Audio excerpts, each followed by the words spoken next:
Hey there, I'm Steve, and welcome to Jamsin Entertainment. And welcome to the conversation. Just before we get started, there are many ways you can help. You can like and subscribe so you never miss a conversation. But most importantly, please share this video. Get the word out there as a community. We can talk about all the things that we love. I recently saw M. Night Shyamalan's latest movie, Knock at the Cabin, starring Dave Bautista, Jonathan Groff, Rupert Grint, Nikki Amuka Bird, Ben Aldridge, Abby Quinn, and Kristen Q. Sorry if I mispronounced that. Looking up A Knock at the Cabin, apparently it's a book. I feel that M. Night Shyamalan is missing some parts because this movie is very bare bones. It's also rated R. If you don't believe me, I still have the ticket stub, and let's see if we can get that in focus here. Yeah, see? Rated R. For something that's rated R, it really doesn't use that rating. I think it was rated R mostly because of the use of the F word. There are deaths in this, and they are shown off screen. I mean, not completely off screen, but you see the people reacting to the murder instead of both the murder and the reaction, which is just one of many problems with this movie. It's not to say that I didn't enjoy it, but we'll get there. M. Night Shyamalan, for some reason, through a lot of this movie, likes to have characters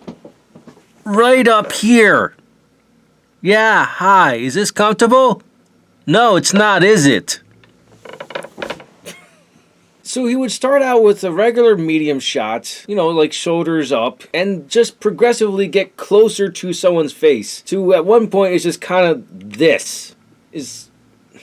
He does that. I think he's trying to show intensity, but it's not really intense if the person speaking is kind of calm. These are issues, and I haven't even gotten to the plot yet. So you have this family. It's two married men and their adopted daughter, Eric, Andrew, and Wen. And let me just say, this movie is acted beautifully. However, I feel nothing for any of the characters in here. The characters that are coming to this family and telling them, like, you have to choose and sacrifice one of you three in order to stop the apocalypse. That's the gist of the movie right there. They kind of go into backstory of with some of these characters, but they don't really have character to them. They're just there to convince this family to stop the apocalypse, and the family's just there to say, no, we love each other, we're not going to kill one of ourselves. The other problem with this movie is that they keep on hammering into your head that it's bad to discriminate against people. That is a message old as time. Everyone that wants to produce good in the world knows to treat others how they would like to be treated. So be good to people. But M. Night Shyamalan just is harping on this message.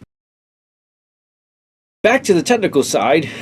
Because I went on that for a while, mostly because the movie went on that for a while. His use of focus is really weird. Not being a formal student of film, I'm kind of learning this as I watch movies. From my understanding, focus is to direct your attention to a subject, a person, an object, something. And his focus does do that. I mean, you're supposed to watch the person's reaction in the foreground, and the background is completely out of focus, which is fine for some instances, but he does that throughout the entire movie. I don't understand it myself. There's not much going on in the foreground in some of these shots either. Some of these shots, there's a lot going on in the background, and I don't know, it possibly would have made the movie a little better if you got all the information in the scene instead of just the information that M. Night wants to focus on. So that's a weird thing, but M. Night Shyamalan is a weird director. He has a lot of odd choices when it comes to making his movies, technically speaking. But to get back to the plot, I summed it up in that few seconds. Okay, I'll expand a little bit. They met online. They all had the same vision of the apocalypse, and so they were convinced to go to this one cabin and talk to a family. They had no idea who was at the cabin, which puts a lot of holes in their story, which Andrew uses to disprove the four that came to them with this apocalypse talk. And that's most of the movie. It's the four of them trying to convince the two dads, essentially, because Wen is 8 years old. They never expect her to make a decision. They're always expecting the two dads to make a decision. That's really the movie. This is a really bare bones movie, and it's suspenseful in the fact that you're not sure if the four people who claim to be there to stop the apocalypse are actually there to stop the apocalypse, or if they're just crazy. As I mentioned looking this up, I discovered that this was a book. But this movie was done so awkwardly, I'm not curious to see what the book's about. If you are an M. Night Shyamalan fan to begin with, you're probably going to go out and see this in theaters anyway, and you'll probably enjoy it because you're a fan of the director. I'm a fan of him for various reasons, because he has such a bizarre track record of hits and failures, and some of those failures being hilariously bad. General audience, I suggest you catch this on streaming. Those are my thoughts on Knock at the Cabin. Let me know your thoughts in the comments below. Thank you for watching, and live your imagination.